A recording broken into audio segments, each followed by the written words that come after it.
علامات إنك مضغوط نفسيا وإنت مش واخد بالك. هل شعرت يوما بأنك تحت ضغط لكن لا تعرف السبب؟ الضغط النفسي يمكن أن يكون خفيفا ولا تظهر له علامات واضحة.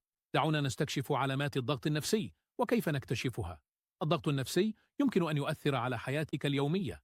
قد تتجاهل بعض العلامات ولكنها مهمة. سنلقي نظرة على 5 علامات رئيسية. أولا، الإرهاق المستمر. هل تشعر دائما بالتعب حتى بعد النوم الكافي؟ هذا علامة على الضغط النفسي. ثانيا، الصعوبة في التركيز. إذا كنت تجد صعوبة في إنهاء المهام فأنت تحت ضغط. ثالثا، تغييرات في النوم. هل تنام كثيرا أو قليلا؟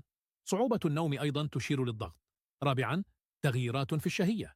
هل تأكل أقل أو أكثر من المعتاد؟ هذا أيضا علامة. خامسا، تجاهل المشاعر.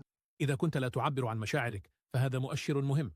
لتوضيح الموقف، فكر في شخص مشغول بالعمل يواجه ضغطا لكنه يظن أن الأمور طبيعية.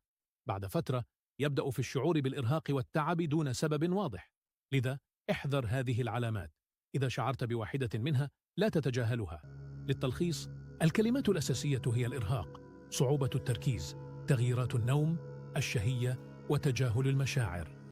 اهتم بنفسك وصحتك النفسية. لا تنتظر. خذ خطوات اليوم للاعتناء بنفسك.